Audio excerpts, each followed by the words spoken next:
그 어제는 제가 못 가봤는데 3D 프린터 어제도 많이 갔었죠, 그죠? 어제 3시 반, 4시 15분까지 했는데 그 아마 내일 오늘까지 하면 내일서 커터까지 다 배우죠, 그죠? 일단은 분량 두 개 배우고 이게 학기 초반에 배워야지 나중에 시간이 좀 남을 것 같아서 초반에 제가 조금 약속을 잡고 그래서 그쪽에 한 거고 정식으로 메이크 스페이스가 오픈하는 거는 그 10월 달부터입니다. 그래서 그 다음부터는 여러분 교육 받고 나면 사이트에 들어가서 이제 개인이 이제 신청해서 그냥 그 시간에 가서 쓰면 되거든요. 그래서 제가 요 올 한 달 동안 배울 수 있도록 미리 그 방학 때 그 계획을 짰었던 겁니다. 오늘 오후에 이제 그 레이저 커터가 제일 인원이 적은데 그래도 좋은 기회가 되면 좋겠습니다. 그리고 제가 그 가볍게 디자인을 할 수 있는 그런 툴도 온라인을 통해서 제가 잠깐 소개를 하도록 할게요. 그리고 또 다음 주에 일주일 동안 수업을 지금 치는 거잖아요, 그죠? 원래 그 국군의 날도 갑자기 생기고 개천절도 있는데 한 번 정도 온라인 수업을 이제 녹화해서 한 번 정도 올려놓을까 합니다. 그래서 한 번 올려놓으면 그 진도가 정식 수업이라 생각하고 해석 체크를 하길 바라고 지난번에도 한번 그런 수업이 있었어요, 그죠, 여러분? 근데 그게 1시간 15분이긴 한데 양이 많죠, 그죠? 양이 많으니까 오늘 미리 중간고사 때까지 미루지 말고 제가 미리 학습을 해놓기를 권유를 하고 시험은 똑같이 설명을 나갑니다.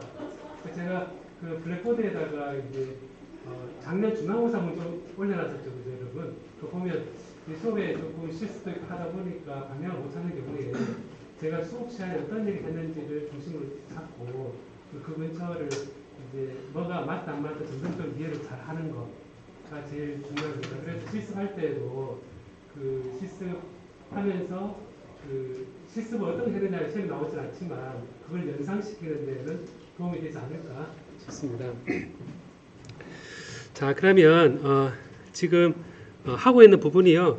그 보면 우리가 원자부터 시작해가지고 원자부터 시작해서 이 원자가 모이는 결정 구조를 만들게 되고 이 결정 구조에 원자 성질하고 그 다음에 크리스탈하고 어떻게 모이는가 이 두 가지 그리고 여기 디펙이 있다 이런 것들이 실제 물성에 고체의 물성에 영향을 줍니다.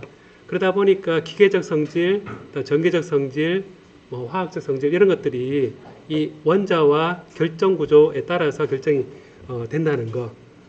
그런 차원에서 이제 지난해 배웠던 용어 중 하나가 우리가 그 엘로트로피 이런 것도 있었죠, 그죠? 이제 예를 들면 구조가 다른 거, 애톰은 같은데 크리스탈 구조가 다른 게 엘로트로피라 그래서 실제 원자가 달라도 물성이 다르고 그 다음에 그 어떻게 모여 있는가도 이 물성에 영향을 주고 한다는 것을 이해하면 될 것 같습니다. 그러니까 중간에 이제 어떤 것들도 있었냐면 비리얼 티어럼 이런 것도 있었죠, 그죠? 예를 들면 이건 카이네틱 에너지하고 포텐셜 에너지 이런 것들이 있었는데 포텐셜 에너지가 요 원자의 배치에 관한 거를 포텐셜에 관한 걸 얘기한다 그러면 얘 떨림이라든지 운동에 관계되는 것을 카이네틱 에너지가 되니까 결과적으로 벌크 스케일의 어떤 평균 값으로부터 이 마이크로 스케일, 나노 스케일의 어떤 원자 배치도 이런 것을 연결하는 예제들을 제가 수업 시간에 얘기를 했었습니다.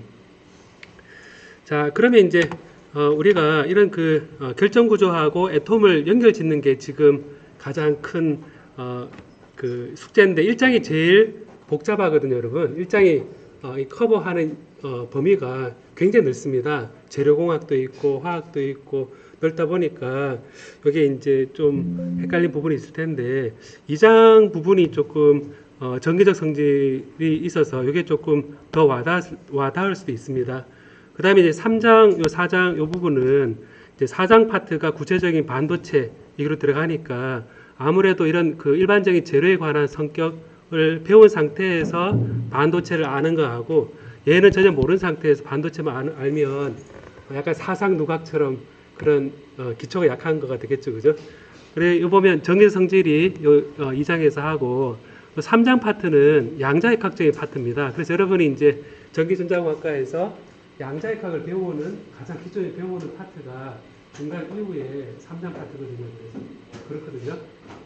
물리과나 이런 데서는 양자역학을 3학년 때 똑같이 배웁니다. 똑같이 배우는데 1, 2 이렇게 배우는데 조금 관점 다르고 굉장히 양이 많긴 하지만 여러분도 그 양자역학적인 관점을 여기서 배운다라는 거고요. 요즘 얘기하는 퀀텀 컴퓨팅, 퀀텀 통신 이런 거 들어봤었죠, 여러분 그죠? 양자 컴퓨팅, 양자 통신 이런 것들도 원래 양자역학에서 온 건데 이제 이게 지금 전기전자 쪽에서의 통신이나 소자 쪽으로 넘어오고 있습니다. 그래서 여러분이 이제 양자 통신이나 양자 컴퓨팅은 굉장히 곧 가까워지지 않을까 하는 생각이 듭니다. 그래서 전체 그림을 제가 이렇게 좀 했었고요. 자, 지난 시간에 또 이제 레티스라는 것에 대해서 방향에 대해서도 얘기했었죠, 그죠? 그래서 어떤 001, 뭐 100, 010 이렇게 돼 있을 때 계산하는 방법이 어떻게 된다 그랬습니까, 여러분? X축, Y축, G축 쉽게 말해서 ABC인데 X축, Y축, G축의 벡터 성분이 그 방향이라 그랬죠, 그죠? 이 결정을 기준으로 해서 어떤 방향이다 그랬을 때 X축, Y축, G축의 그 성분으로 1,1,1 이렇게 한 게 이제 이거는 이제 평면인데 그냥 방향, 그 벡터 방향이고 그 다음에 이제 평면 방향 같은 경우는 X축, Y축, G축의 절편의 역수를 해준다 그랬었죠, 그죠? 1, 예를 들면 여기에서는 절편이 0,0,01이니까 무한대 콤마 1이니까 얘를 역수를 취하면 무한대분의 1, 무한대분의 1, 1분의 1이니까 얘가 0,0,1이 되는 거죠, 그죠? 이 평면이 되고 그래서 이제 이런 평면에 대한 방향을 우리가 정의할 수 있다라고 했었습니다. 그래서 이 평면에 대한 방향을 우리가 뭐라고 하냐면요. 지난번에 제가 설명만 했었고 밀러 인덱스라 그럽니다. 따라해 보겠습니다. 밀러 인덱스. 예, 밀러 인덱스라 그러고 밀러 인덱스는 HKL로 이렇게 괄호 표시를 합니다. 그래서 이제 여러분 보고 밀러 인덱스로 정의되어 있는 결정 내에서 정의된 자른 면을 나타내는 평면 어떻게 숫자 3개로 표현된다. 근데 숫자 3개는 그 결정 축 ABC 축의 그 절편 역수다라는 것을 이제 생각하면 될 것 같습니다. 여러분 생각에 0,010하고 020이 보니까 어떨 것 같아요, 여러분? 요 절편으로 따지면 어떻게 됩니까, 여러분? 절편 따지면 010은 0분의 1, 1분의 1, 0분의 1이 절편이니까 이거는 이제 무한대 1, 무한대가 얘가 이제 평면상에서 만나는 점이고 020은 무한대 0분의 1, 2분의 1, 0분의 1 생각해보면 이건 무한대 2분의 1 무한대니까 결과적으로 보면 사실은 방향은 같거든요. 010이나 020은 방향은 같은데 사실 절편 관점에서는 오리진을 중심으로 해서는 2분의 무한대 B축의 2분의 1에 딱 잘리는 평면이 되는 거고 그다음 여기는 B축의 딱 길이 딱 끝까지 잡혀 있는 평면이 됩니다. 그래서 요게 이제 요런 약간의 지난번 얘기할 때 제가 건너뛰었던 부분인데 이거를 이제 HKL로 이렇게 괄호로 했는 게 평면이다. 그리고 이제 이 같은 평면이 결정 구조를 돌려가면서도 사실 100이나 010이냐 001이냐 하는 것들이 요래 보냐 저래 보냐 사실은 이게 무한대로 돼 있다 그러면 똑같기 때문에 이걸 하나의 패밀리로 표현한다 그래서 이거를 패밀리를 패밀리 할 때는 이제 요게 잠깐만요. 여기 평면이죠, 그죠? 평면 여기 괄호입니다. 괄호 이렇게 돼 있으면 요거를 중괄호 해서 HKL 하게 되면 패밀리가 됩니다. 그래서 이거는 평면의 패밀리를 표현할 때는 이렇게 중괄호에 HKL로 하고 하나의 평면일 때는 HKL이다 라고 얘기합니다. 그래서 괄호하고 중괄호가 평면이다. 그리고 결정적 방향, 벡터 방향은 대괄호 한 방향이고 패밀리는 이렇게 떡쇠로 이렇게 해서 왠지 각이 있으면 벡터 방향이고 각이 없으면 얘는 이제 평면이다. 쉽게 기억을 하면 좋을 것 같습니다. 자, 그래서 이런 그 결정 방향에 대한 그거 여러 가지가 있는데요. 일라스틱 모듈러스하고 일라스틱 모듈러스는 이게 휘어지는 정도를 얘기하고 일렉트리컬 리지스티비티는 방향에 따른 저항이거든요.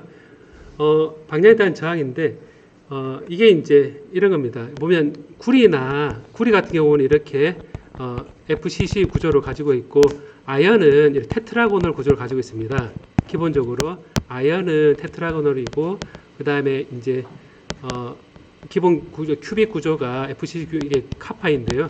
그래서 해보면 이게 같은 금속으로 보이는데 이 정방향이면 열에 돌려도 그렇죠. 다 돌려도 다 똑같으니까 저항을 된다 그러면 이 방향 저항은 다 비슷해 보이는데 이게 아연은 한쪽 길잖아요, 그죠? 한쪽 길면 우리가 눈으로 봐서는 이게 구별 못하겠지만 원자 스케일 봐서는 얘가 C 쪽으로 되어 있는 게 더 긴 거죠. 그럼 만약에 내가 테스트기로 딱 찍는다 그러면 긴 쪽을 잴 때하고 짧은 쪽을 잴때 저항이 달라지겠죠. 그래서 긴 복을 휜다고 생각해도 사실 짧은 쪽 휘는 거하고 긴 쪽 휘는 거 다를 겁니다. 그리고 여러분 전자기학 하면서 유전율 배우죠, 그죠? 전자기학 같이 배우죠, 그죠? 그 유전율을 배우는데 여러분 그 유전율이 어디에 나오냐면 전기장을 걸어줬을 때 폴라리제이션이 생기는 게 D필드인데 이게 입실론에 E라 했을 때 이게 유전율입니다. 그리고 이제 자기장을 걸어줬는데 여기에 실제 이제 걸리는 요 마그넷 플럭스 덴시티가 자기장입니다. 그래서 실제 전류를 흘려서 만든 자기장이 이제 요 재료의 투자율이 높으면 강한 자석이 되는 거는 여러분이 전자석에서 이렇게 코일을 감아가지고 전류를 딱 흘렸더니 거기에 철을 넣은 거하고 나무를 넣은 거하고 느껴지는 자석이 틀리죠, 그죠? 자석이 틀리잖아요, 그죠? 전류를 이렇게 코일을 감아서 1A 흘려주면 자기장이 생기는데 거기에다가 철을 딱 넣어준 거하고 그 나무를 딱 넣어준 거하고 뭐가 훨씬 자기장이 셉니까, 여러분 느끼기에? 철이 크죠, 그죠? 그거는 이제 요 전류로 만들어진 자기장에다가 투자율이 높은 이 재료를 넣어주면 우리가 느끼는 자기장은 센 거거든요. 그래서 이게 이제 전류에서 정의된 자기장이고 이 B필드가 우리가 느끼는 자기장입니다. 그 다음에 그래서 이제 이 뮤라는 것도 이 투자율인데 이 magnetic susceptibility라 되어 있는데 magnetic susceptibility라는 게 결과적으로 자기장 걸어줬을 때 외부에 magnetization 얼마나 생기는가라는 건데 딱 봐도 여러분 구리하고 징크 한쪽이 길면 자기장이 이렇게 거느냐 이 거느냐에 따라서 또 다르겠다 그 생각이 들죠, 그죠? 그 다음에 이제 유전율 할 때에도 유전율은 전기장을 걸어주면 거기에 생기는 폴라리제이션이 D필드입니다. 그러니까 실제 전기장을 걸어주면 우리가 전압을 1.5V 걸어줬다, 1kV를 걸어줬다는 행위가 전기장을 걸어주는 행위거든요. 그럼 전기장을 딱 걸어주면 거기에 이제 물질이 여기에서 플러스 마이너스가 이렇게 오리엔테이션이 정렬이 됩니다. 그러니까 실제 우리가 느끼는 전기장은 바로 그 폴라리제이션에 의한 전기장이죠. 그래서 해보면 그 유전율이 크면 클수록 내가 똑같은 전기장을 걸었는데 안에 정렬이 되는 그 정도를 느끼는 거는 유전율이 클 때 얘가 큰 거거든요. 그래서 해보면 결정 구조가 등방이냐, 비등방이냐, 꼭 찌그러졌느냐에 따라서 이게 전기장이 걸렸을 때 얘가 한쪽으로 치우치는 폴라리 생겨하는 것들이 다 달라집니다. 그래서 결정 구조를 잘 아는 게 되게 중요하고 이게 시밀 크리스탈이랑 크게 돼 있으면 너무나 그 예측 가능하기 좋죠. 지난 시간에 봤던 웨이퍼를 보면 이게 111 방정의 P-타입의 서브스트레이트다라는 걸 여러분 지난번 퍼스트 플랫하고 세컨드 플랫이 없고 그 다음에 이제 그 방향이 111 P-타입이었다라는 걸 눈치를 챘을 것 같은데요. 제가 보이는 잘 보면. 자, 그랬으면 전체가 111 방향이니까 결정 구조에 정확히 대각선을 다 잘라가지고 두부로 치면 이렇게 비스듬히 잘라서 옆을 자른 거죠, 그죠? 비스듬히 자른 겁니다. 그렇게 표면이 쫙 노출되어 있는 그런 게 이 표면으로 다 되어 있고 저를 봤을 때 원자가 어떻게 배치되어 있구나라는 거를 이제 상상하는 거죠. 그래서 여러분 지난 그룹 활동할 때 채널링 하면서 같은 결정 구조인데 여러분 그 정글짐 있죠, 정글짐. 정글짐을 딱 보고 표현으로 보고 딱 봤을 때 구멍이 숭숭 뚫려 있잖아요. 이렇게. 이거를 45도만 돌려서 봐도 이게 빽빽하죠, 그죠? 근데 이게 희한하게 원자 스케일이 쫙 배치되어 있는데 여기에 그 불순물을 다 넣어가지고 얘를 겸목을 시키고 싶은데 얘가 잘 정렬되어 있으니까 정글짐에 구멍이 뻥뻥 뚫려 있으니까 깊이 들어가겠죠, 그죠? 그런 것들을 방지하기 위해서 실제 막아주거나 혹은 각도를 비스듬하게 돌려가지고 얘를 해주면 얘가 될 거다. 아주 골고루 될 거다. 라는 겁니다. 그러니까 이거를 결정 구조가 알아야지 그래도 이런 공정의 그 개선점이 나오겠죠. 그죠? 내가 만들었더니 제대로 넣었는데 너무 깊이 팍 들어가서 3D로 만들어야 되는데 나는 지금 이미 저 땅까지 다 파버려가지고 3D로 만들려고 못하는 겁니다. 그래서 이런 그 결정 구조에 대한 우리가 얘기를 볼 수가 있습니다. 그 다음에 여기 이제 보면 우리가 어떤 얘기를 또 하냐면요. 이제 결정 구조에서 우리 4장에서 에피탁실 레이어라는 거를 제가 얘기를 조금 하고 넘어가려고 그러는데요. 이게 이제 에피 레이어라는 게 많이 나옵니다. 에피 레이어가 많이 나오는데 이게 여러분 생각해보면 실리콘 웨이브를 봤잖아요, 그죠? 여러분 거다란 실리콘 웨이브를 봤습니다. 봤는데 이제 이런 싱글 크리스탈린 한 것이 사실 전기적 소자면에서 되게 좋은데 이를 만들기 어렵거든요. 어려우니까 이걸 어떻게 만드느냐 했을 때 처음엔 조그맣게 만들어서 얘를 키우는 방법이 있겠죠, 그죠? 얘를 키우는 방법이 있는데 이 키우는 방법이 우리가 이제 이런 방법입니다. 소리 내서 한번 읽어볼래요, 한번? 제목부터 시작.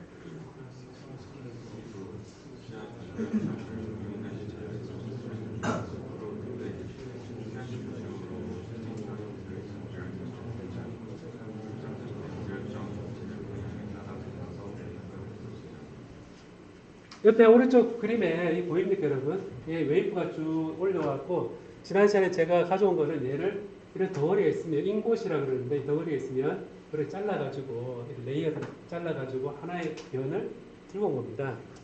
거기에 보면 여기에서 어떻게 되어 있냐면, 씨앗 단결점을, 조그만 단결점, 처음에 작겠죠, 그죠?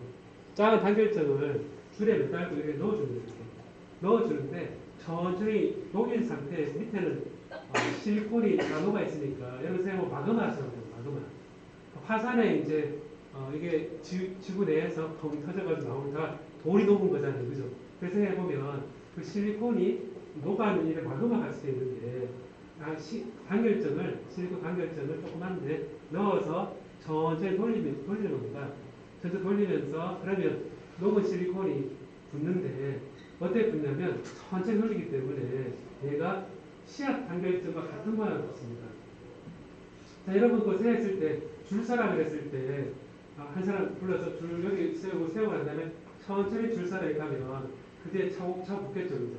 그게 작은 줄을 만들어 놓고 얘를 천천히 녹이 돌려가면서 원자가 붙을 때 얘가 성장하거든요. 그래서 저렇게 성장합니다. 성장해서 이제 단결점 인곳을 방향에 따라서 성장하는 게 바로 싱글 크리스탈 하나에 대한 얘기인데요.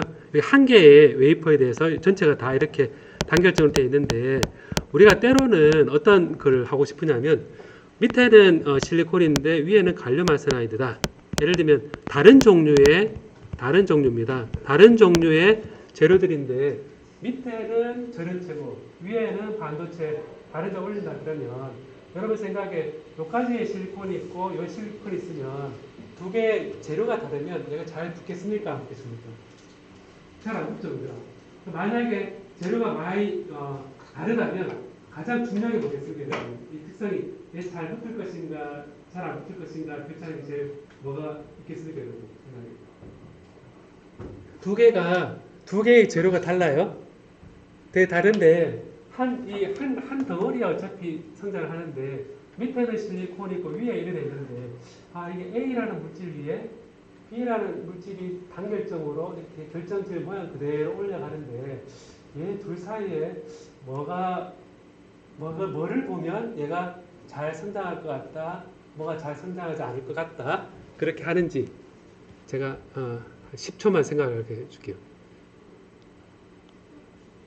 질문 알겠죠, 그죠? A라는 물질과 결정과 B라는 물질이 얘가 위에 잘 성장하려 그러면 얘 둘 사이 뭐가 비교가 돼야 될 것인가? 자, 한번 물어봅시다, 한번. 자, 오랜만에 물어봅시다. 자, 원하니 그 사진은 제가 하주원, 하주원 씨 없습니까? 자, 박종수, 네. 요 A라는 물질하고 B라는 물질이 이렇게 여기 밑에는 다른 단결점이고 위에 또 다른 단결점이거든요. 그러니까 분명한 거는 얘를 잘 단결점 올려라 그러면 얘 둘 사이 뭘 비교를 해서 올라가야 될 텐데 가장 중요한 게 뭘까? 정답 안 해도 되니까요. 그냥 생각했을 때 밑에 스크럼을 짜고 있는데 위에 스크럼이 잘 올라가려 그러면 어떻게 하면 될까? 배열 구조. 예, 배열 구조가 비슷해야 된다. 또 한번 다른 배열 구조. 예, 예를 들면 밑에 큐빅 구조면 위에도 같은 큐빅이면 좋겠다. 라는 거죠. 밑에 HCP면 위에 HCP면 좋겠다. 고기환 씨. 예.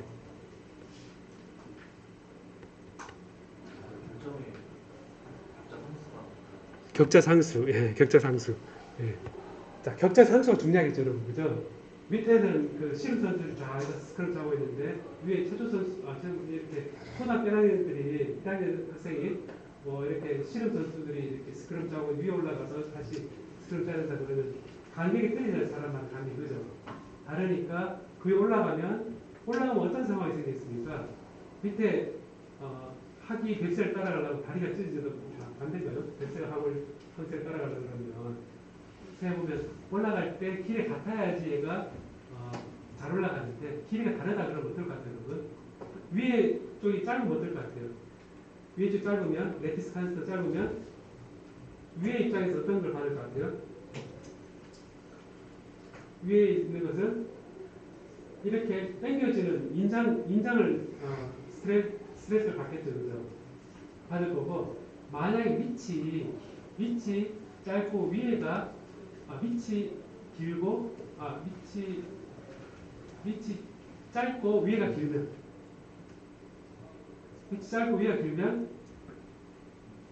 밑이 이렇게 위에 이렇게 됐어요. 그럼 이렇게 압축하는 방향에 힘을 느끼겠죠, 그죠? 그래서 보니까 이게 이 재료에 이 실리콘이고 위에 다른 재 올릴 때 얘가 표면에 압력을 받겠구나. 이렇게 그 당겨주는 방향으로 압축하는 방향이거나 혹은 인장을 늘리겠구나 라는 생각이 들죠, 그죠? 자, 그래서 해보면 이런 결정 레티스 컨스턴트가 거의 같은 게 올라가는 경우는 우리가 뭐라 그러냐면 에피레이어라고 합니다. 다른 에피레이어. 그 에피레이어가 에피텍셜 그로스라는 용어가 있는데요. 에피텍셜 그로스라고 하면 이렇게 레티스 컨스턴트를 잘 맞고 결정들이 그대로 올라가는 거를 에피텍시 성장이라고 합니다. 그래서 이게 전체가 단결정은 아니지만 하나의 특징적인 그런 소재를 만들 때 이런 에피레이어가 굉장히 중요하고 이런 결정지를 성장하는 것과 마찬가지로 우리가 생각을 보통 하게 되는 겁니다. 그래서 이 방법이 쇼크랄스키 그로스 방법이다라고 해서 이제 쇼크랄스키 그로스 하는 되게 유명한 그런 방법입니다. 그래서 이게 여기 실리콘뿐만 아니라 다른 금속, 다른 결정인 경우도 다 쫓겨나가지고 이렇게 당겨서 이렇게 크게 만들 수 있습니다. 사실 이거를 제가 이것도 우리 수업 시작하기 전에 어떤 실습을 해볼까 생각하다가 이거를 집에 가서 소금 결정을 키워봐 이렇게 하려고 그러니까 그거는 조금 아닌 것 같다는 시간이 한정되어 있으니까 그래서 제가 실습해보고자 하는 것에 이건 결정을 화학 기술을 한다 생각하고 관심이 있으면 소금을 크게 키워서 집에 소금을 거다 키우거나 천일염 아니면 천일염이 좀 크죠, 여러분. 천일염이 여기 보면 NaCl 큐빅 구조입니다. 큐빅 구조라는 거 보면 걔가 천천히 성장하면 그런 모양을 가지는구나. 라는 건데, 한때는 제가 여러분 실습을 그걸 하면 어떨까 라고 생각했는데 선택 안 하기 잘했죠, 여러분. 네. 그렇게 하고 나서 뭐 설탕을 키워볼까 그래서 하다가 그거는 좀 아닌 것 같다. 그렇다 실리콘은 이거는 온도가 높아야 되니까 성장시킬 수가 없는 거고요. 자, 그래서 이런 그 재료들이 이렇게 그 재료 종류에 따라서 이제 싱글 크리스탈한데 기본적으로는 이렇게 그 재료가 결정 구조를 안 가질 수도 있거든요. 안 가질 수 있어서 실리콘이 아모르퍼스 실리콘이 있습니다. 아모르퍼스라는 말이 이제 무정형 상태라는 얘기잖아요. 그죠?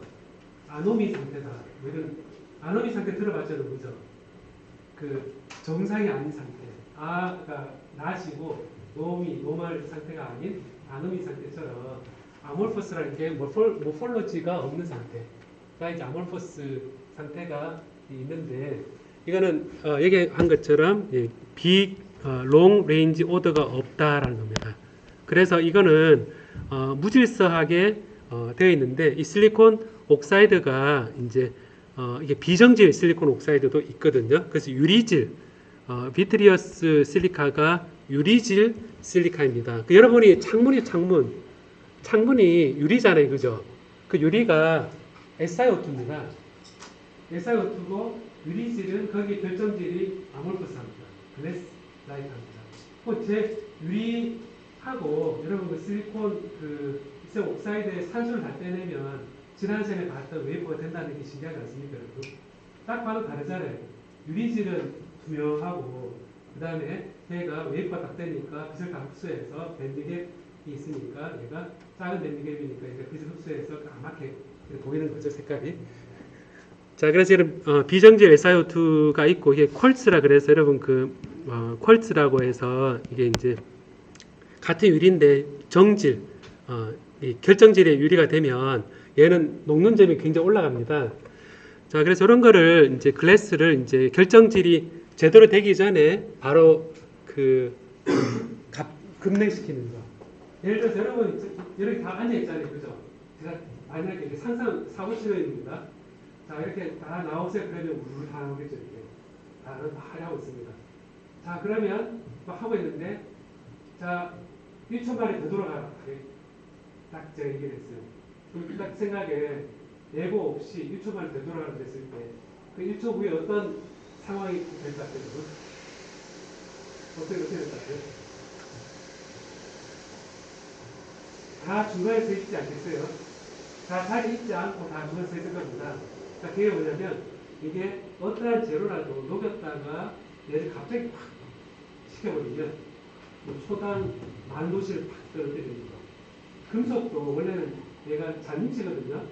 잔입쳐서 금방 결정되게 되는데 얘도 1초에 초당 10,000도씨를 내리는 아주 급냉을 해버리면 얘가 아몰포스 메탈이 됩니다. 그래서 FCC 구조에 금속이 있어야 되는데 얘가 아몰포스 실리콘이 되면 아몰포스 금속이 되면 이 금속의 재질의 물리적 물성이 완전 달라집니다. 여러분들 이제 축구 있죠, 축구 손흥민이 있고 이강이 있고 다 있잖아요, 이렇게 베스트를 모아놨잖아요, 그죠? 베스트를 모아놨어요. 근데 얘를 잘 조절시키면 세계적인 세계적인 팀이 되는 거고 감독이 막 얘를 이제 저희 가 있는데 저로 가는 거고 저 골키퍼가 이러고 최저 공격수를 하고 있고 그러면 세계 최고의 선수라 하더라도 제자리에 가 있잖아요. 이제 완전히 망하잖아요. 그래서 감독의 위치가 되게 중요한데 지금처럼 이 결정질이 되게 중요하다. 그래서 이제 축구팀 생각해보면 여러분 알겠죠, 그죠? 예. 뭐 물론 이제 그 배드민턴처럼 아주 원자 하나가 되게 잘하면 원자 하나 성질을 그냥 보여줄 수도 있겠죠, 그죠? 예. 비유적으로 얘기해서 좀 그렇긴 하네요. 예. 그래서 액체 혹은 기체에서 급냉을 시키면 비정질 재료가 생산 가능하다라는 겁니다. 자, 그래서 보면 여기 기체에서 바로 비정질 고체로 하는 것은 실리콘도 아몰프 실리콘 만들 때 어떻게 하냐면요. 그렇다면 실리콘은 다이아몬드 구조다 잘 알고 있죠, 그죠? 얘도 다이아몬드 구조고 기본 FCC인데 요거를 대각선으로 4분의 1만큼 이동시켜서 그 4개의 베이시스 안에 들어가 있는 구조다. 상상할 수 있고 이런 그 3D 프린터도 할 수 있거든요. 이제는 배웠잖아요. 이제. SLT 해서 다운로드 받아서 프린트 할 수 있겠죠. 그죠? 조그맣게 만들면 조그만 FC 만들 수 있겠죠. 그죠? 말하는 부분도 좋고. 그럼 이거를 이제 아모퍼스 실리콘으로 하면 이게 이 기체가 액체 상태에서 바로 표면에 붙는 상태를 만들었는데 여러분 보세요. 실리콘 이 기체화되어 있다. 느낌이 옵니까 여러분? 실리콘이 돌로 존재하는데 얘를 기체로 만들어요. 돌이 실리콘을 기체로 만든 거를 이렇게 실리콘 기체 잘 된 상태에서 기판을 딱 하면 그 실리콘이 이슬이 맺히듯이 쫙 가서 탁 이렇게 코팅되겠죠. 그죠? 이렇게 코팅되고 그 다음에 이제 이게 아몰퍼스 잘 분해를 시키면 얘가 아주 무질서한 실리콘이 될 겁니다.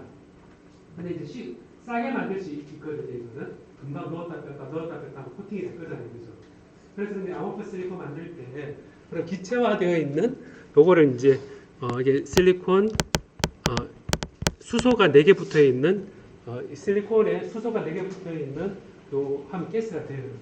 쌓이면 가스가 되는데 얘가 독가스거든요. 사람 조금만 마셔도 확 죽는다.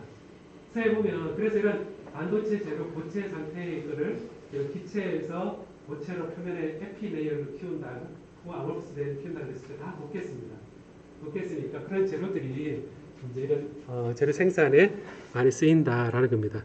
그래서 이거를 우리가 크리스탈린 구조하고 그 다음에 아모퍼스 구조하고 한다 그랬을 때 이거를 요 소리 내서 읽어볼래 한번 시작.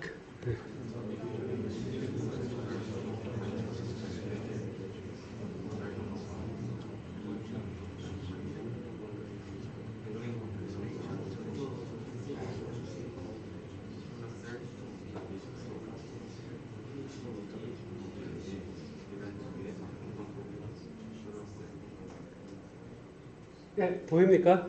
아모퍼스 실리콘을 이렇게 표면에 살짝 이렇게 만드는데 기체화 시켜서 얘를 붙인다. 배웠죠, 그죠? 근데 이제 이렇게 기체화 시킬 때 사일렌이라는 좋은 가스를 이렇게 쫙 케미컬 베이퍼를 만들어서 자연스럽게 안개처럼 쫙 이런 방법도 있고 이 실리콘 덩어리가 있으면 실리콘에 강한 뭐가 탁 때리면 얘가 튀어나오면서 얘가 그 반대편에 기판에 있으면 얘가 코팅되게 할 수도 있거든요. 여러분 그 형광등 요즘 LED가 많은데 형광등이 오래되면 어떤 현상이 생깁니까 여러분? 집에 형광등이 오래 쓴 형광등이 있다. 새 형광등하고 오래된 형광등 사이에 어떤 차이가 있습니까 여러분? 이제 이것도 질문해 볼까요 한번? 새 형광등과 오래된 형광등을 구별하는 거 어떻게 구별하는지. 한진림 씨 제대로 얘기 들었습니까? 네, 새 형광등하고 그다음에 오래된 형광등하고 구별하는 방법이 어떻게 돼요? 잘 모르겠어요. 이건 그냥 틀려도 되니까 한번 생각해보고 집에 가서 형광등이 있으면 김현우 새 형광등하고 오래된 형광등하고 비교하는 거. 오래된 거는 약간 좀 끝부분이 이렇게 그을려. 검게 걸려 있어요. 정확합니다. 검게 걸린 게 뭡니까? 네? 자, 그거까지만 해도 제가 충분히 얘기를 이제 원하는 얘기를 들었는 건데 그 형광등이 여러분 그죠 알죠, 그죠? 형광등에 필라멘트가 있잖아요, 그죠? 그 필라멘트가 텅스텐이거든요. 텅스텐인데 얘를 가지고 전류를 흘려가지고 얘가 전자를 태어나서 왔다 갔다 하고 있는데 되게 뜨겁잖아요, 그죠? 상대적으로 백열전등보다는 이제 온도가 떨어지겠지만 걔가 이제 오래되면 텅스텐 원자가 증발해서 금속이 증발해서 주변에 붙거든요. 그 까만 게 뭐냐면 텅스텐 금속 원자입니다. 그래서 그게 날아가서 얇게 코팅이 되는 겁니다. 그래서 해보면 어떤 형태라도 내가 탁 때려가지고 이제 얘가 탁 나오면 이렇게 그 기판 갖다 놨을 때 코팅하기 가능하거든요. 가능한데 여기에서 탁 때려서 나오는 게 일렉트론 빔에 의해서 이제 전자빔으로 탁 때리게 만들어주는 게 바로 그 이베퍼레이터라는 그런 겁니다. 그래서 원자가 나온 것이 과연 코팅 될 것인가 안 될 것인가 하는 건 제가 1주차, 2주차 때 배웠던 여러분 알죠, 여러분? 백효험을 많이 낮춰주면 금속 원자가 멀리 날아간다. 할 때 배웠던 게 이 진공을 잡아주고 얘를 증발시켜주면 혹은 때려서 나오게 하면 쫙 이렇게 붙는 방막을 만드는 그런 장치가 바로 이 이렇게 이빔 이베포레이션이거든요. 그래서 이게 증발시켜서 이런 막을 입히면 아몰퍼스 실리콘인데 댕글링 본드가 여러분 들어봤습니까, 여러분? 댕글링 본드? 네, 댕글링 본드가 뭐죠, 여러분? 댕글링 본드, 댕글링 본드가 뭐죠? 제가 한 사람 그래도 모르는 사람 있을 수 있으니까 공평하게 물어볼까요, 한번? 예. 댕글링 본드 들어본 사람 이렇게 안승권, 예. 댕글링 본드 들어봤어요? 굳이 안 들어볼 필요는 없던 것 같은데. 제가 얘기하면 이제 들을 의향은 있죠. 예. 들으면 돼요. 예. 문채영, 예. 들어봤습니까? 안 들어봤어요. 자, 그러면 느낌이 댕글댕글 하다는 게 느낌이 어떻게 와요? 댕글댕글 하는 게 달랑달랑 걸려있는 거죠.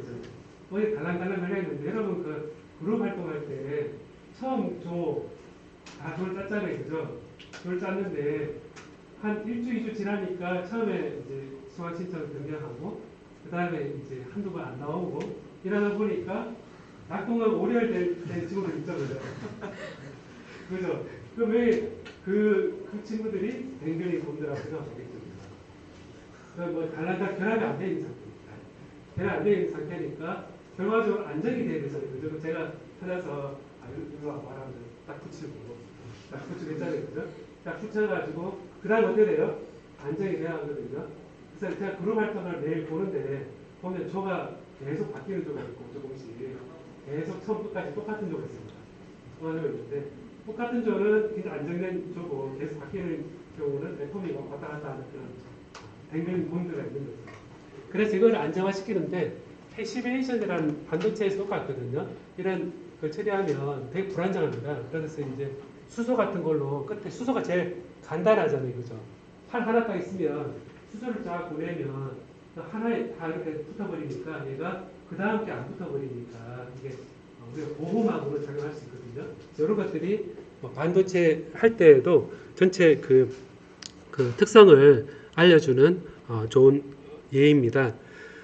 그래서 이게 이제 베이퍼를 만들어 줄 때 이제 일렉트론 빔으로 이렇게 때려가지고 나오게 하느냐, 혹은 케미컬 베이퍼, 그러니까 화학적 기상을 만들어서 플라즈마 인했을 때 있으니까 화학적 그런 그 가스를 만들어서 그 가스가 둥둥 떠다니고 있는데 걔를 플라즈마라는 거는 이제 이온화되어서 전하를 띠고 있는 겁니다. 그러면 가속시키기 좋겠죠, 그죠?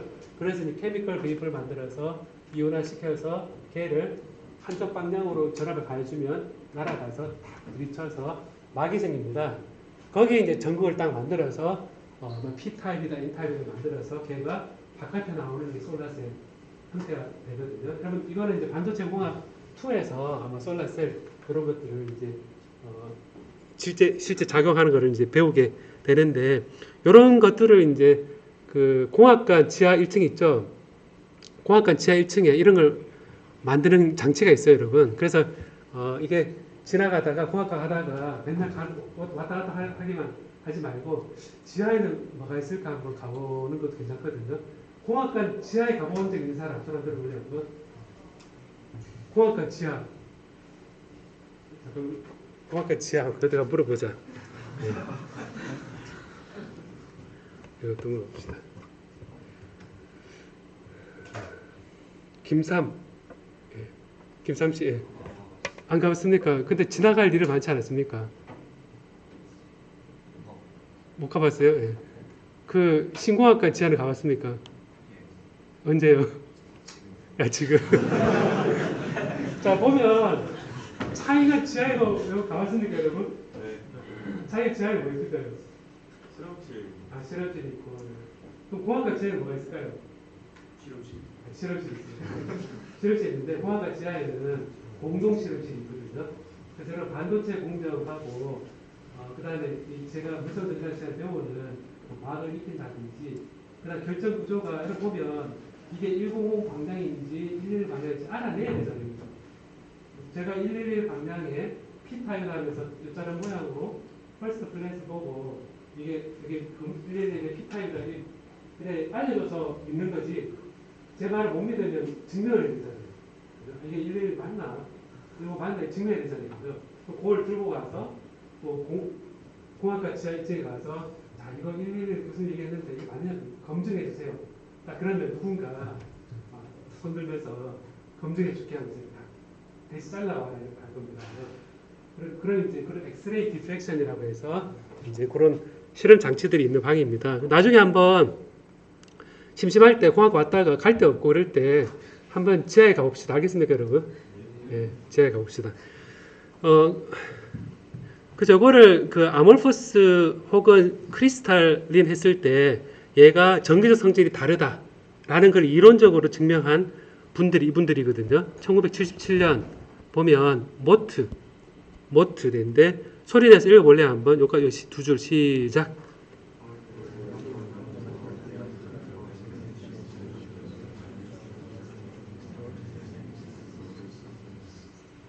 보니까 펀더멘탈 티어리를 한 경우인데 77년에 이제 이런 결정질하고 비결정질 했을 때 전기적 성질이 어떻게 될까라는 거를 예측한 겁니다. 그래서 이제 모트 트랜지션, 앤더슨 모트 뭐 이런 얘기를 P.W. 앤더슨 그러거든요.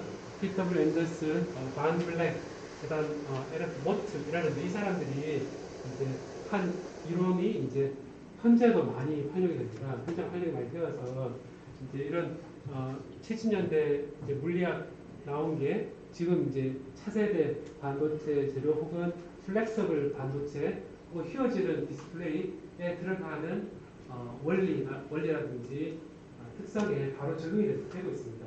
그 원리를 잘 알면 우리가 이 성질을 잘 예측하고 개발할 수 있는 거고 잘 모르면 우리 개발이 어렵겠죠. 자, 기지개 한 번만 킬까요, 여러분? 1분만.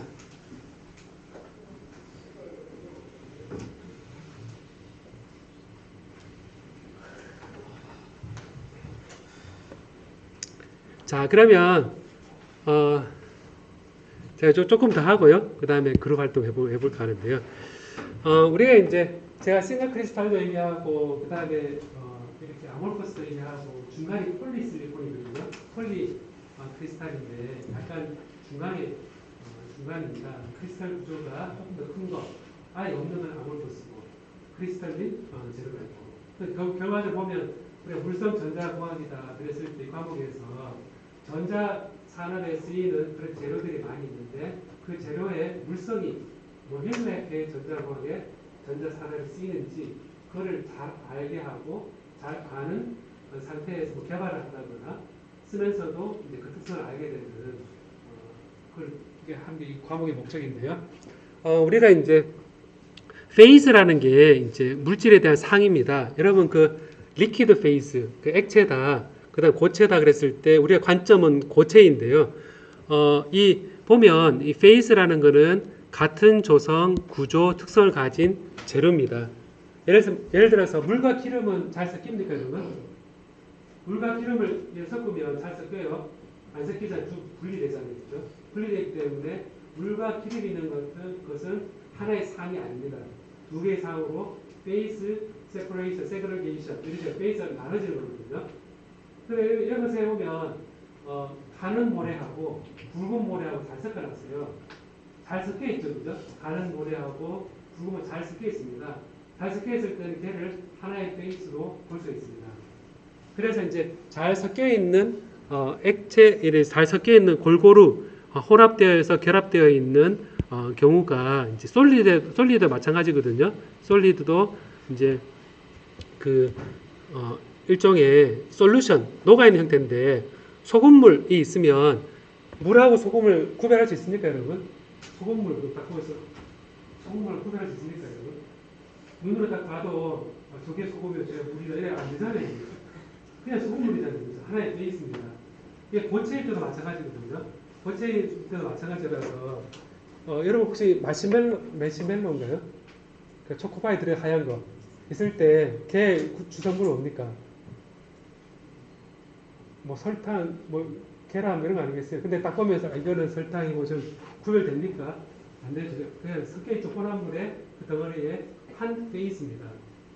자, 그래서 잘 섞여있는 그런 페이스를 가지고 얘기를 할 때 isomorphous 이 solid solution이다. 고체인 경우도 solution이라는 말을 씁니다. 그래서 솔벤트하고 솔루트가 이제 솔벤트가 이제 조성비가 많은 거, 조성비가 많아서 거기에 솔루트가 이렇게 조금 불순물로 들어가는 거를 솔루션에 솔루트 들어가는 형태가 되니까 예를 들어 지난번에 납땜 그 페이스트 있었죠, 그죠?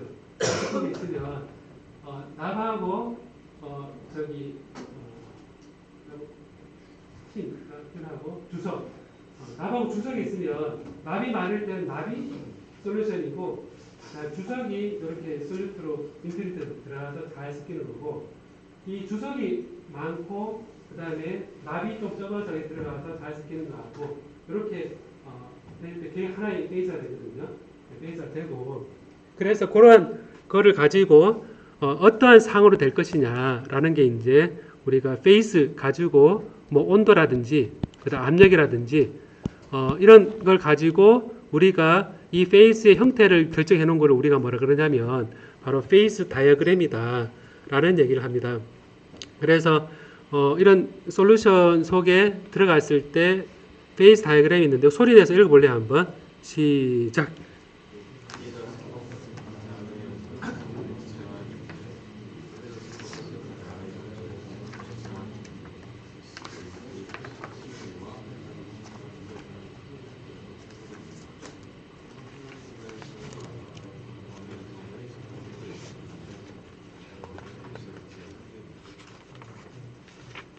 자 보니까 여기 이제 페이스 다이어그램이라고 했는데 리퀴더스는 이 이상의 온도에서는 다 액체가 되는 리퀴드가 액체잖아요, 그죠? 그러니까 리퀴도스가 라는 거를 용어가 이 어떤 바운더리인데 이 위와 이 아래는 한쪽은 리퀴드다 를 표현하는 거고요. 그 다음에 솔리드스는 요 솔리드가 고체잖아요, 그죠? 이 라인을 중심으로 해서 이쪽 편은 솔리드다, 완벽히 솔리드다 라는 선입니다. 온도하고 압력에 의해서 결정이 되겠죠. 조성비도 결정이 되고. 그 이제 그럼 그 차이는 뭐냐 했을 때 액체와 고체가 혼재하는 그런 영역입니다. 혼재 영역이고 그래서 여기서 보면 리퀴더스하고 솔리더스를 얘기할 때 우리 어떤 표현을 하냐면요. 이제 예를 들면 이걸 봅시다 한번. 이걸 보면 지금 X축이 뭡니까 여러분? X축이 압력이고 Y축이 온도잖아요. 그죠? 그리고 딱 생각했을 때 여기에 철이 있는데 온도가 무지 높으면 분명히 기체가 될 거다. 알죠 여러분? 그죠? 그 다음에 온도가 무지 낮으면 분명히 고체가 될 거다. 라는 거 알죠? 그죠? 그래서 온도만 비교했을 때 여기 위에는 기체고 밑에는 고체가 될 거다. 그 다음에 압력을 따지면 압력이 무지 높으면 어떻게 돼요 여러분? 압력이 무지 높으면 고체가 되겠죠. 여기도 고체가 될 거고 여기는 기체가 될 거다. 이래서 해보면 분명한 거는 위로 갈수록 이렇게 온도 높을수록 베이퍼나 리퀴드처럼 이렇게 돼 있고 압력이 높으면 베이퍼에서 리퀴드로 이렇게 전환이 됩니다. 그래서 왼쪽 위가 베이퍼고 오른쪽 위가 리퀴드인데 제가 근데 그 안에 온도가 낮은 경우에 이제 보면 고체로 되어 있는데 지난 엘로트로피 얘기할 때 이게 이제 이 특정한 온도 영역에 대해서 다 구조를 다 보니까 여기는 알파 아연이라 그래서 BCC 구조고 그다음에 FCC 구조고 다 BCC 구조 이렇게 되어 있습니다. 자 이렇게 되어 있는데 여기 철 그러면 철기 시대의 대표적인 재료죠, 그죠? 그럼 예전에 무기를 많이 썼을 거잖아요, 그죠? 그럼 대장장이가 있잖아요, 그죠? 대장장이 있으면 그 대장장이가 이거를 쭉 가열해서 때리고 이렇게 합니다. 물에 쏙 넣고 이렇게 합니다, 이렇게. 그래서 해보면 얘를 온도 그때 경험에 의해서 이렇게 하니까 철이 되게 강하더라. 이렇게 하니까 되게 약하더라 이런 경험이 있겠죠, 그죠? 거기에 따라서 갑자기 급냉식 담금질 그래서 아까 슈퍼쿨드 한다고 되어 있는데 굉장히 갑작스럽게 온도를 낮춘다거나 혹은 이제 카본 넣어줍니다. 이 카본 탄재를 이제 넣어준다는 그런 이제 철에다 탄소를 넣어주게 되면 제가 얘기했던 솔루션은 철이고 살루트는 카본 이 불순물 들어간 철과 카본이 되는데 그 안에 이제 들어갔을 때의 비율에 따라서 성질이 달라지거든요. 자, 달라져서 결국 그 안에 상이 달라지더라라는 것을 우리가 얘기를 하게 됩니다. 자, 그래서 이런 그 페이스를 가지고 우리가 이제 잠깐 가져온 게 페이스가 있는데요. 페이스가 여러분 자료에 있습니다. 여러분 자료에 다 있는데 자 보면요. 잠깐만. 여기 있다. 자, 여기 보면 그 하나의 그림을 이렇게 한번 제가 그려볼게요. 한번 그려보면 페이스 다이어그램이다. 하나의 예를 보겠습니다. 이렇게 되어 있는데 여기가 카파 0입니다. 퓨얼 카파이고 이거는 온도하고 압력이 아니라 지금 퓨얼 카파고 여기는 뭐냐면 니켈 일로 갈수록 니켈이 늘어나는 겁니다. 내려가서 여기가 한 60, 그 다음에 40, 그 다음에 20 이렇게 되어 있습니다. 그럼 여기에서 솔루션은 뭡니까? 솔루션 애톰은 뭡니까? 카파가 여기 100%인 거죠. 0이 이제 니켈이 0% 들어있다라는 겁니다. 그래서 이게 보면 구리에 이 니켈이 들어가 있는 상황인 거죠, 그죠? 그런 상황이고 여기에서 이제 조금씩 20%, 40%, 60% 이렇게 웨이트 B가 질량 B가 이제 섞여 있는 건데요. 섞여 있는데 이때 솔루션은 카파고 애톰은 다음에 솔루트는 니켈이다라고 되어 있는데 Y축이 뭐냐면 온도입니다. 온도.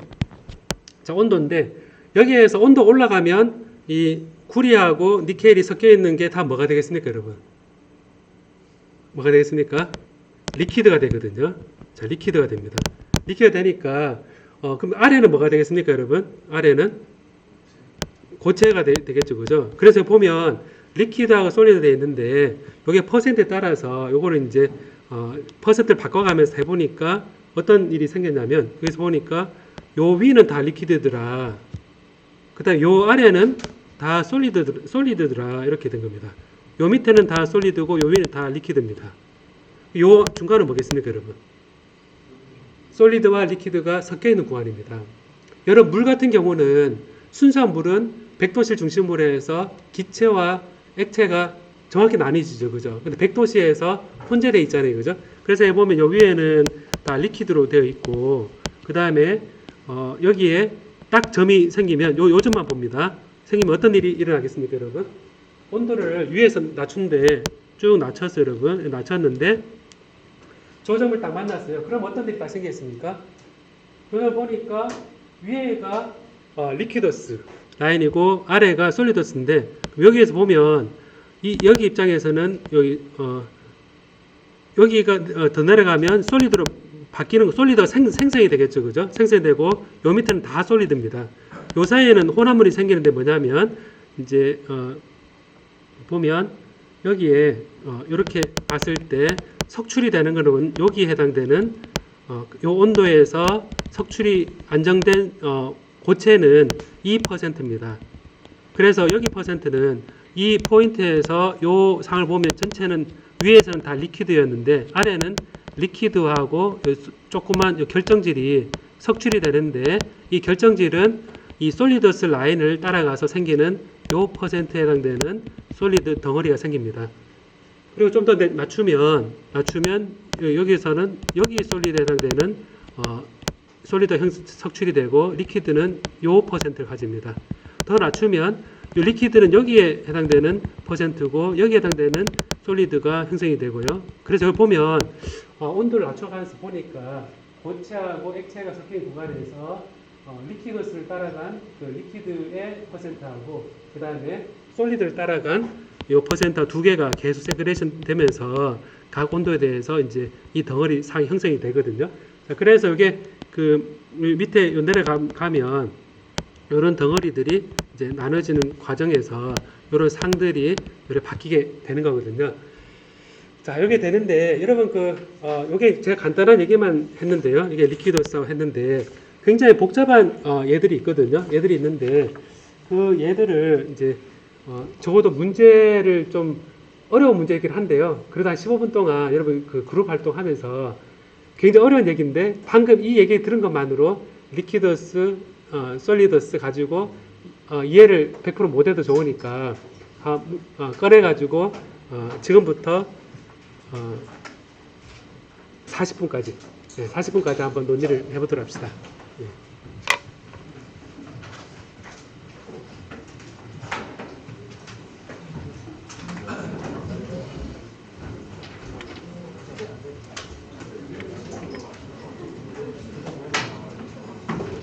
오늘은 좀 어려울 겁니다, 여러분. 예.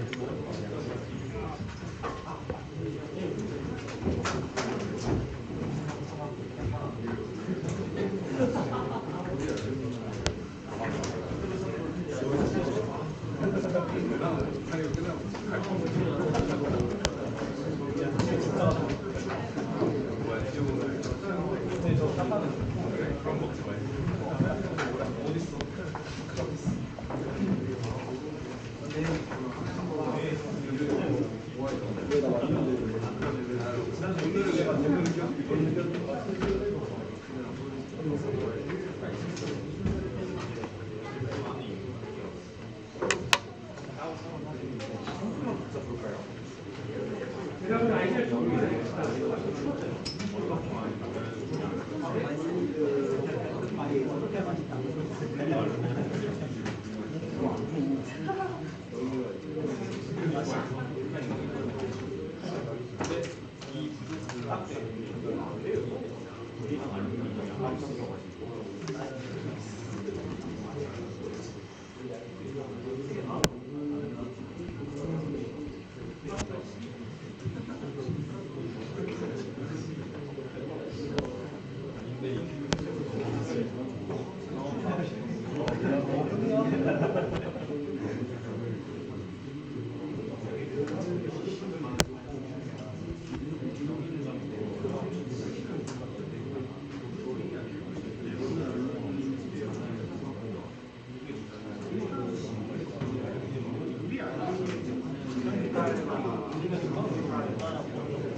여러분 그거는 전자현미경 이미지거든요. 전자현미경 실제 현미경 바라본 겁니다.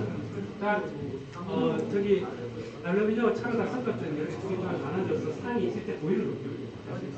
실제 실험에서 나오고 있습니다. 슬리드에서 지금 보이지? 이게 맞춰보는 거예요.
이게 이해 안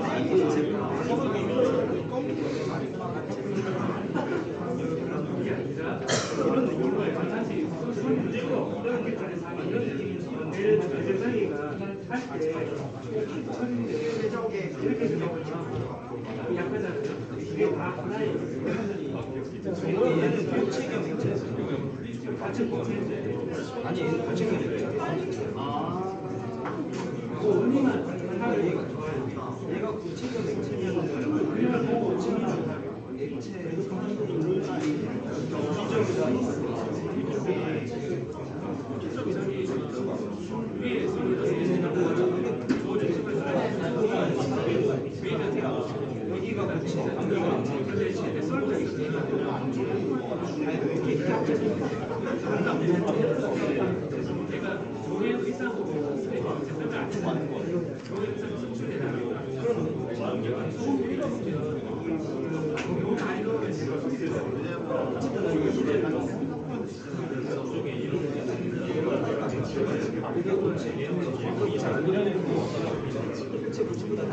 여러분 힌트 하나만 또 줄게요. 그 뭐냐면 여기에 솔브스라고 있죠, 그죠? 솔브스는 뭐냐면 용해도 포화곡선이거든요. 이 이상은 안 녹는다는 얘기입니다. 그래서 알루미늄에다가 요 구리가 이 이상은 이게 이제 이 분리 더 이상 녹지 않는다라는 의미의 라인이거든요. 그래서 소금물에다가 소금을 굉장히 넣으면 소금이 수출되잖아요. 녹지 않고 그 라인을 얘기합니다.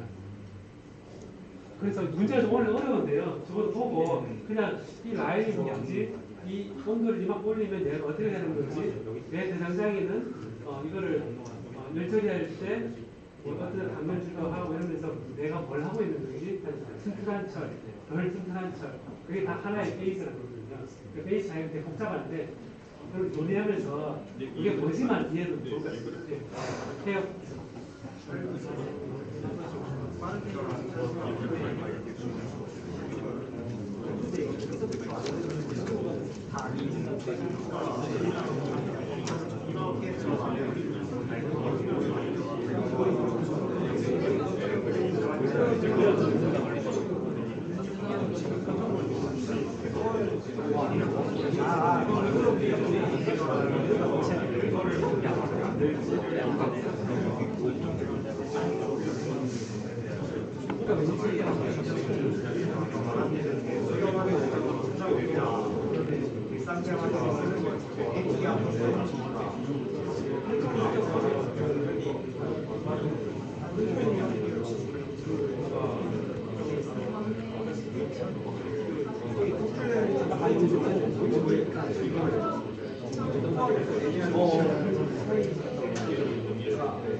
우리만 따로 나오니까.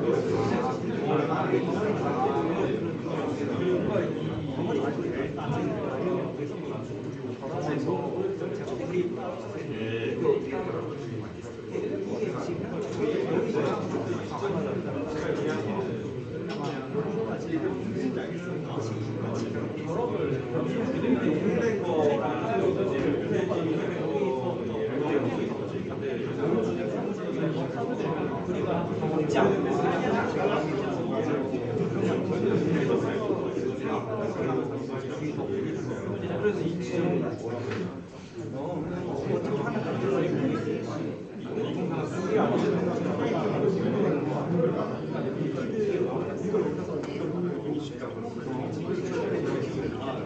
근데 압력 너는 그 이점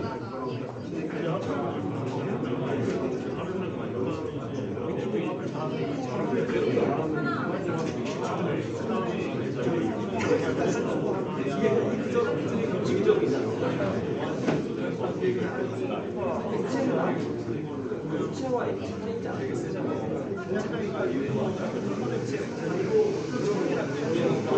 액체가 되면 같이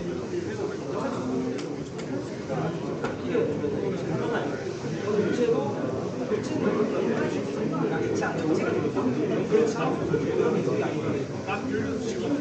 아니지 여기는 액체 여기는 주점이야.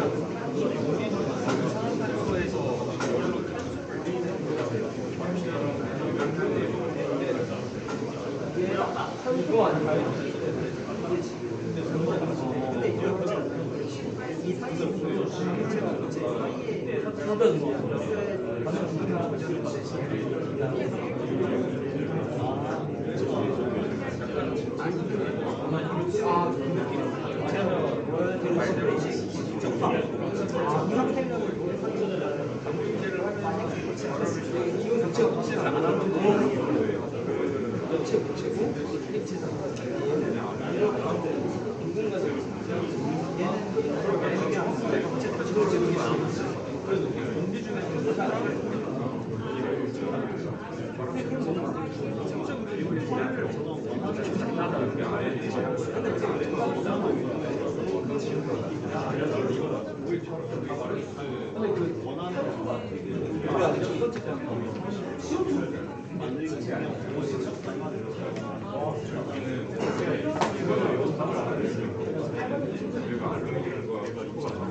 아직 어리다.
자, 여러분, 시간이 잘 아시죠? 그죠?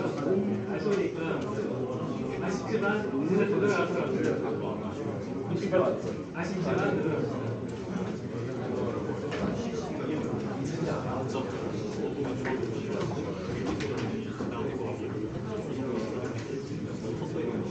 이제 시간 얼마 안 남았으니까 보상에 드리는 보면 이게 굉장히 라인이 복잡해요.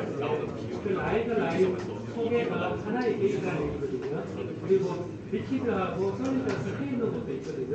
솔리드가 있는 것도 있고 리퀴드와 솔리드가 섞여 있는 것도 있고 그 다음에 리퀴드가 있는 것도 있고 하다 보니까 결과적으로 이 변화가 여러분 물이 기체, 액체, 고체가 단순한 것이 아니라 이 라인이 다 하나의 베이스라는 겁니다. 베이스고 그러면 Y축이 온도니까 결과적으로 베이스 다이어그램이 있으면 유용한 점이 뭐냐면 알루미늄 몇 프로, 그 다음에 물이 몇 프로, 이 웨이트, 지단계를 섞어서 온도를 높이면 무조건 리퀴드가 되잖아요. 다 녹은 상태부터 출발하는 겁니다.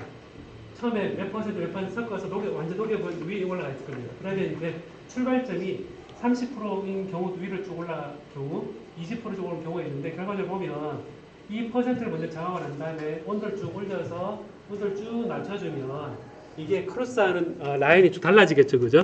예를 들면 웨이트 퍼센트를 이만큼 하고 여기 완전 액체 됐는데 여기서부터 온도를 낮추면 이렇게 떨어지면서 이렇게 만나고 각 조성마다 이렇게 다 다르게 됩니다.